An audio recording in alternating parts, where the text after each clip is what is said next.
So today, we're again so happy to have you back here for this final session. So last week, if you remember, in fact, we're going to re-engage with that in just a moment. We started kind of thinking about, based on everything that we've learned, what are some entry points for some of our work and conversation as we look to develop and implement transitional English. So along the way, I've given you some suggestions, but last week really focused on developing those partnerships and common language pieces. This week, we're really going to dig into some of that curriculum assessment and instruction piece. So here in just a moment, we will be once again looking at some entry points for that. And we're going to actually be looking at some samples that have been pulled from some approved courses through the portability panel at the state level.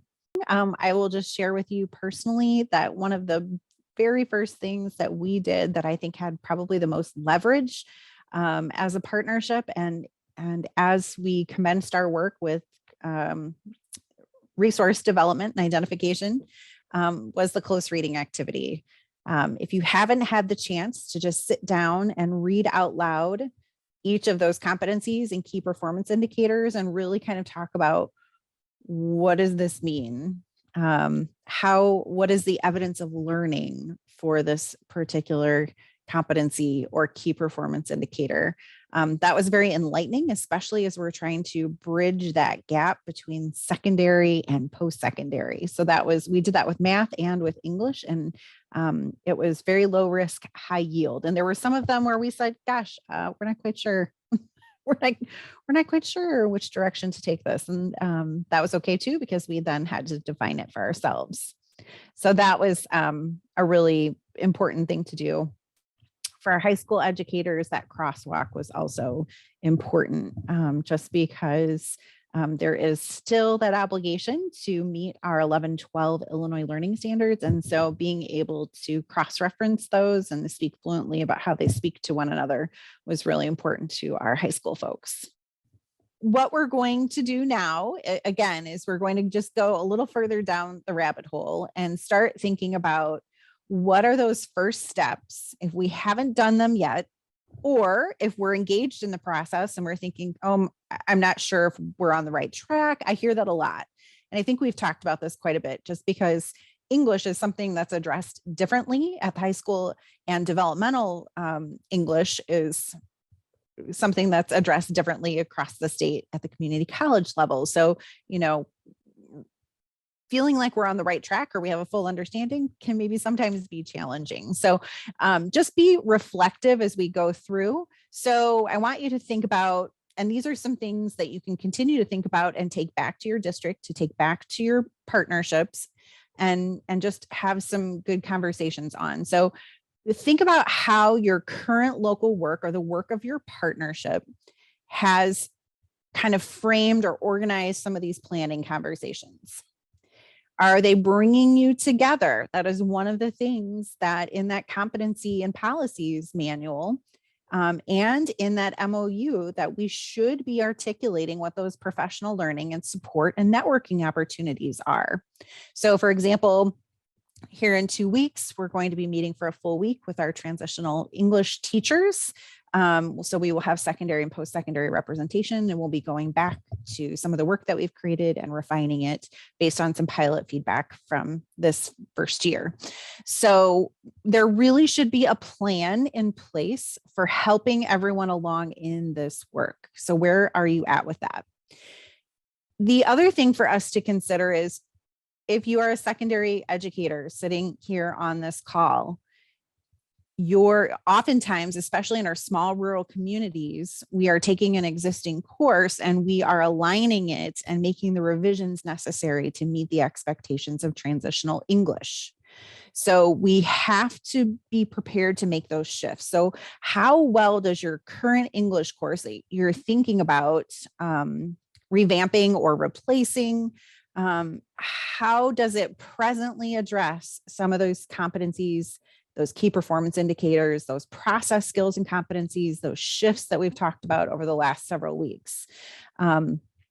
really also focusing on this idea of critical thinking, making sure that the learning is relevant, and incorporating metacognition. So we need to start thinking about making that shift. And how big is that shift for us from a classroom teacher perspective? Because the portability panel will be looking for those components in the syllabus and in the content competencies spreadsheet, which we looked at very early on in our work together. They'll also be looking for how strong the reading, writing, and critical thinking connections are. So we want to see that integration. Remember I showed you several occasions, those kind of overlapping circles, with the circle that's going around with the process competencies and metacognition, critical thinking. So we need to see that. We need to see that in the curriculum assessment and instruction. And one of the things that has come out at the state portability panel has been really understanding how we are teaching these competencies and key performance indicators using high leverage instructional strategies. So how are we identifying what strategies we are going to use, and how are we reflecting that in the course syllabus, which is really going to give us a snapshot of what this course is about. So these are the things we should really kind of be zoned in on at this point to make sure that we are meeting the letter and the spirit of transitional English. So to do that, I'm going to give you a couple of quick win entry points. And then I'm going to show you how all of this kind of comes together in a template that we've created at the state level to kind of help organize your thinking. So one of the first big things that you want to start thinking about are, how are you going to organize your scope and sequence? How are you going to organize your year? And are you going to take a centralized theme approach? Are you going to organize some of that learning around a driving, compelling question, an essential question? What does that look like? Because that will help you to structure and identify the text that you need for the students to engage in. So we decided very early on as a partnership that we were going to develop at least 4 units, 1 per quarter, so that we were giving enough time for students to engage in a variety of different texts, to engage in writing routinely, as well as extended writing and opportunities for rich feedback from peers and from the teacher who is teaching the course. So we decided we wanted to allow that breathing space. Now, as a portability panel member at the state level, we've seen courses come through with 4 units. We've seen courses come through with 8 units. Sometimes our feedback is this course is approved, but we're a little nervous that there's so many units, just because you're going to be kind of hoofing it through the instruction. And we want to make sure that kids have that time for that rich feedback and those other critical thinking and process skills and competencies. So think about how you want to structure that learning and structure that year. And then what approach you want to use to organize that learning. So here is an example. This was one of the first things that we did when we started our work. And so we identified that after we said 4, we said, well, our first one, we want to talk about success. So what is it about success? Is it the landscape success? What creates an outlier? So maybe here are some of those questions that we could engage the students with. So it was a brainstorming session. And then we said, well, if we went this direction, what texts would be available? So remember, we were thinking about choice. We were thinking about variety. We were thinking about informational text. What text might be available to us to support this work around this theme that would last the entire quarter? So we just kind of started with some basic brainstorming. Here's another example for you. One of the teachers really was thinking about medical ethics and or social justice. So we were kind of compelled, I think, at the time when we were doing that brainstorming about some of the current events and some of the things that were currently happening in our culture and in our society. And so we identified this as a possibility. We said, well, gosh, if we focus in on medical ethics or something like social justice, what might those questions be to really focus the learning? So does the ends justify the mean? How do ethics play a role in advancing medical science? And so you can see here a lot of the questions were more toward those medical ethics. And so then we had a lot of brainstorming. And this was actually really interesting. It got pretty morbid pretty quickly. We started getting into body snatching and grave robbing. And so, needless to say, this would probably be a great unit if you wanted to pursue it around Halloween, perhaps. So that was another kind of brainstorming idea. So we brainstormed quite a few things. We brainstormed beyond 4, and then we went back and we narrowed it down. So we talked earlier in our work and conversations together about Natalie Wexler's work on building knowledge. So that was important for us to kind of think about as we were building some of these text sets. Remember, we talked about text sets and building knowledge. And really kind of thinking about things that were relevant to students and engaging as well. I will tell you that one of the things we continue to grapple with is this idea of choice. So how are we allowing choice within some of those texts? And so that is something that will continue to go back and refine. It was an initial entry point for us. This was kind of the bigger picture for us and for our group. The other thing that we did, and this was a subgroup of the larger group that met at our local level. One of the things we did is we assigned a subgroup the assignment of identifying some really high leverage strategies for teaching reading and writing, as well as graphic organizers. In our partnership, once we've developed it, everyone within our partnership will be kind of teaching those same units of instruction. So we wanted there to be some consistency. That's not the way that all partnerships are set up by any means, but it is nice to have a collection of high leverage instructional strategies and maybe some of those graphic organizers, what I call thinking sheets, that everyone can use. And knowing that our students are all different. And so we might not be able to be all lockstep, but at least we have a common language and vision about what that might look like. So that is a really great entry point if you're struggling to find a place to start. And I can also share with you that the portability panel at the state level is also very interested in the strategies that are being used. So I have hyperlinked some of them here down in the notes section. It's a folder with just some sample strategies if you need anything to get you started. So here's another, in that strategies vein, here is another entry point for you. Maybe as however you're approaching this, as far as a departmental team, or whether that's you're working with your local partnership, or you're working with colleagues from across the district, thinking about those process skills and competencies, there needs to be clear evidence of that in the syllabus. And so I have pulled a couple of samples from an actual approved course. And so you can see very clearly here that this might be another entry point in terms of identifying some additional strategies and tools and resources for incorporating those process skills and competencies. So one of the process skills and competencies is planning and monitoring. And so we have questioning, reading, and writing. So for questioning under planning and monitoring, students are going to be working with question stems. That's a great strategy if any of you have students who are English language learners or just might not be as comfortable or adept at question development or even how to enter into a conversation. Those question stems or even conversation starters are really helpful to build those skills and to build that confidence. So they're using Mondays are identified as mental Mondays, and they're focused on questioning and those short student writing prompts.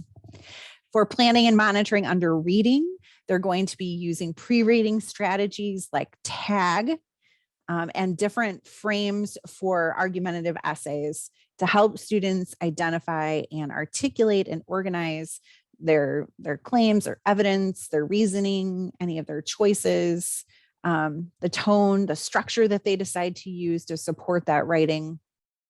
So kind of thinking about that in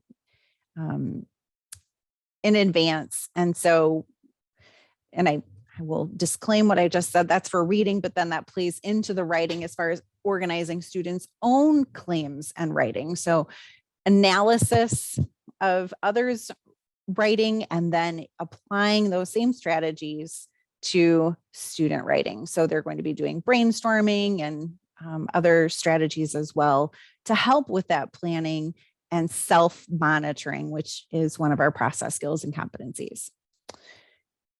Here's an example from a different approved course on self-reflection.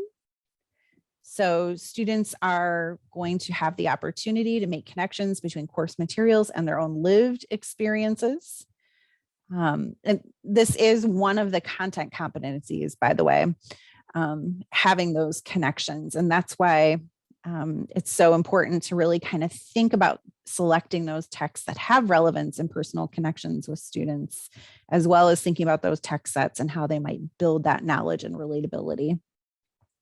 So they're going to be using the They Say, I Say format by Gerald Graff. They're going to be using multiple drafts, which means that students are going to be routinely engaging in self-reflection through that drafting, editing, and revision process. And then if you look here down at the end, for the major writing tasks, students are going to complete a writing process reflection provided by the teacher and will conference with the teacher on that written reflection. So not only are we having that initial writing piece that the students are engaging in and following that editing and revision process, but then they're also conferencing with their teacher about it on a different level, on a much deeper level, actually, by conferencing about that self-reflection piece. So be prepared to think about how you are going to address these process skills and competencies. And that might be a great entry point because it could lead to a lot of brainstorming and collaboration if you're working with a variety of different teachers to identify what that might look like and define what that might look like and the strategies that you could use to accomplish those goals. There is, if all else fails, and you are one of those types of people who really likes an organizational structure to kind of start putting these ideas in order, we do have a template that we've identified and modified. This is actually a template that Building 21 is an organization that provides competency support and really resources, sample units through a competency-based lens for a variety of different content areas. And so we looked at their Building 21 rubric and made some liberal modifications to it, and kept some of the really great pieces. So if you click into the Transitional Ela Template, it will force a copy for you, but ultimately this is what it'll look like. And we've gone through and annotated pieces of this. This by no means is a template that you have to use. We just think it would be a really great way of organizing your thinking in order to make sure you're addressing all of the competencies, the key performance indicators, as well as those process skills and competencies. So you'll notice that we start off with, if you are a disciple of backwards design, Wiggins and McTighe, they always start with the end in mind. So the end in mind here is meeting those competencies and key performance indicators. So we start with that to keep our focus there. So what competencies and key performance indicators are going to be included in this unit of instruction? And I would probably take it a step further and say which competencies and key performance indicators are going to play a major role in this unit of instruction, because there might be some that are kind of an undercurrent. Then here we have just some self-checks here as far as how you are incorporating some of those process skills and competencies, such as self-reflection, collaboration with others, work and time management. So there's a place for you to mark, and then a little space below for you to elaborate on what that looks like. The number of weeks or class periods that it would take to teach this unit of instruction. Some of us are on a block. Some of us meet daily for 42 to 45 minutes.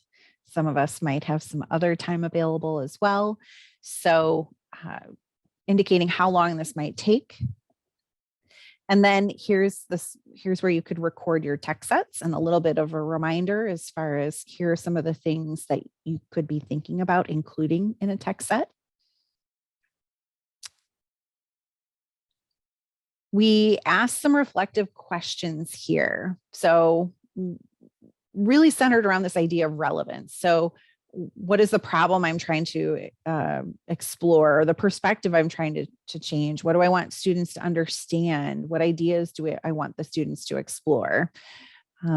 So it's really about making that connection with students and really clearly articulating that. That relevance will also kind of come back down here. And that's why some of these are a little bit repetitive. So you can feel free to modify this however you want to best meet your needs.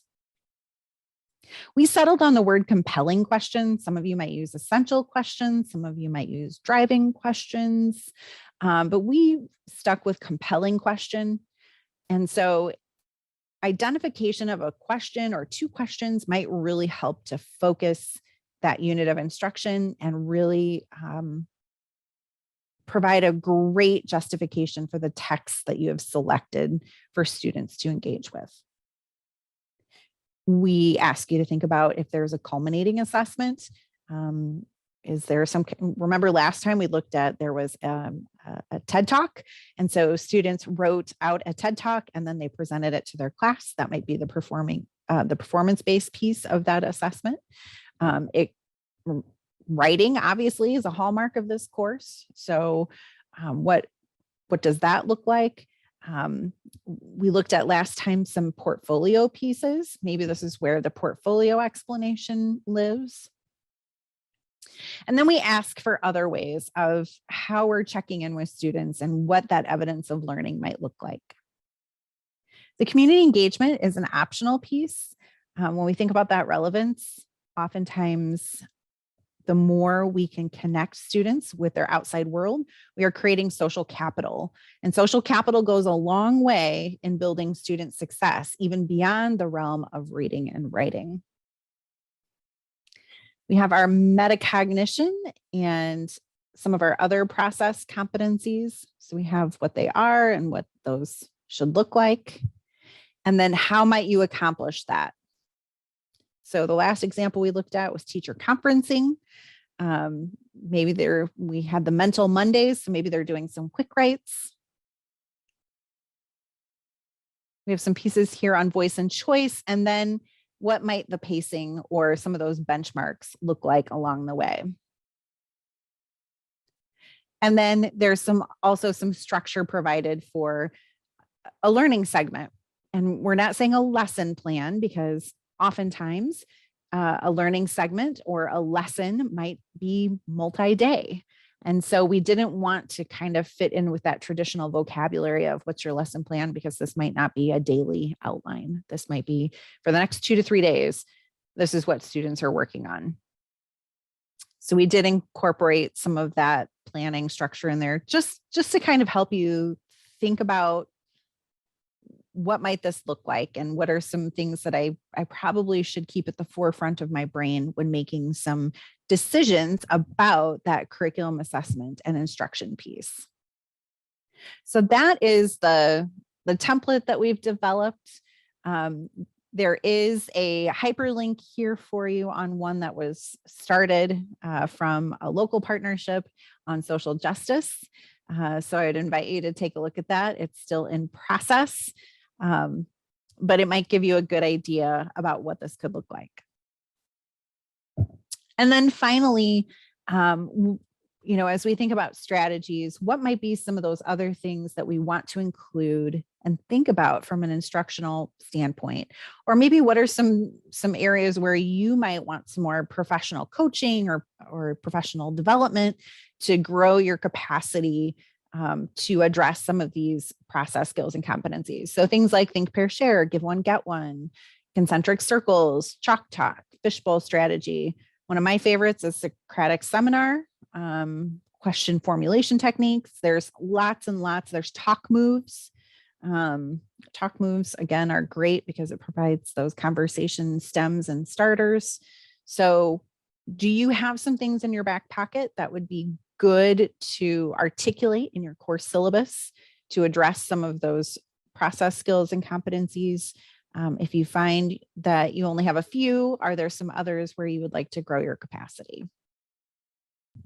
I have pulled from an approved course a variety of different pieces of what we've just talked about, and it is all from one unit out of that approved course. So I wanted to kind of give you this picture of coherence, which is also really important. I think we brought up in the last several weeks that this really needs to be intentional. It needs to be coherent. It needs to be relevant. It needs to be engaging. So what does that look like? So for this particular unit of instruction from this overall approved course, the questions are, what does it mean to be successful? And what role does failure play in success? In this course, there was a justification or an articulation. And again, this was submitted to the state portability panel for approval. And so the panel members got to read this to develop a better understanding of the course. And this is kind of how explicit you need to think about being with your submission. So we're looking at the development. This is the second unit in this course. So whereas unit 1 tended to be focused primarily on the present, unit 2 looks forward and asks, who do you want to be? So there's that relevance piece. So they are going to be using a study of various perspectives and media, and students are going to analyze the concept of success from multiple angles, addressing those questions that we just looked at a moment ago. They're going to reflect, analyze, and synthesize all of these perspectives and work through that process in a multi-draft essay. Hopefully, by completing this unit of instruction, students are going to have a clear and confident vision of themselves, and they are going to be more likely to set and achieve appropriate goals as they look at their future. So again, here's that relevance piece coming into play. So we're moving from who am I to what do I want to be and how am I defining success? So we're really building that idea of future focused students who are looking to their future education, their future goals, and really preparing them for that life after graduating high school. Here are the content competencies that are addressed. So you can see that this is going to be a really rich unit of instruction. It addresses quite a few competencies and key performance indicators. So we have reading, writing, critical thinking and reading, and critical thinking and writing. These are the major texts and tools that have been identified for this particular unit of instruction. So we have A Man Who Ate His Own Head, The Hill We Climbed, which is that really inspirational inaugural address by Amanda Gorman, various media and literature resources such as BBC, Common Lit, Newsella. So what this tells me is that we're going to be focused on timely text as well. So here's where perhaps we can have some flexibility in choice with students. We can also ensure that there is this relevance factor because we're able to pull from current events. We have They Say, I Say by Gerald Graff.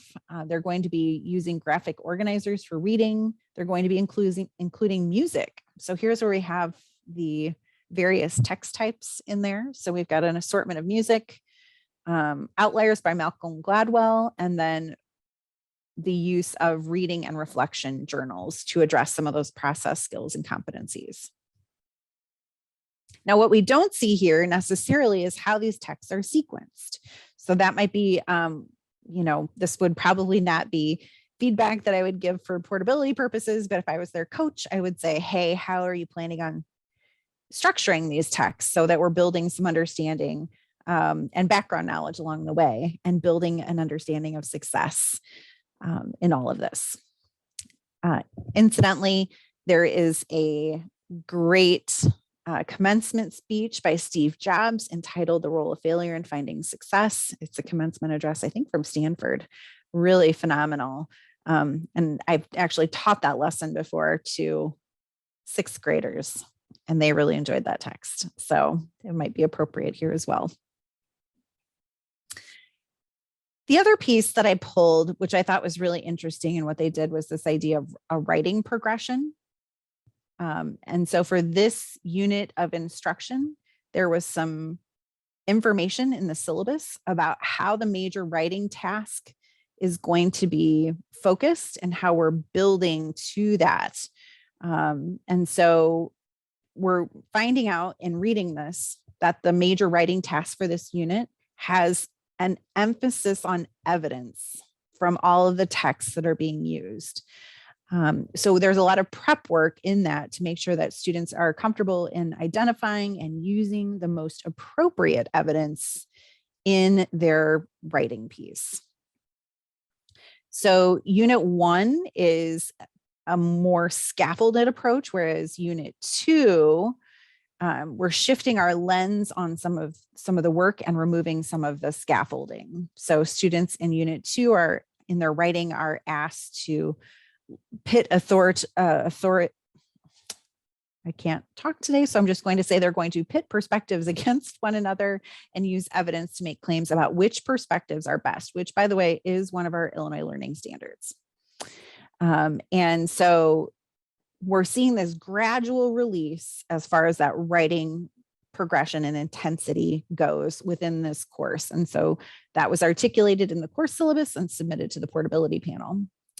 So students are also going to be engaging in a research project. There are two research pieces here. They're going to interview a successful figure. I would argue we could identify a non-successful figure as well, or research a public figure. So there's a couple of research components for students to explore to really make those connections to their own lives and some of their own interests and incorporate that idea of choice. There's also in this unit of instruction a major writing task. So there is a process analysis essay on what does it take to be successful. And so we looked at this last time, or maybe 2 sessions ago, about that idea of writing and what does that look like in the course. So this one is 3 pages, 750 words minimum, and they are going to be writing using the texts from that unit of instruction. So we have talked a lot about the fact that this course is heavy, heavy, heavy on the writing. And so here's where we see another aspect of writing, that writing integration. So we have a major piece that they're working on. We're working with students to really produce multi-draft essays or writing pieces with feedback, but we're also going to be engaging students in what we would like to call, and what our Illinois learning standards call, routine writing. I sometimes like to call that writing to learn.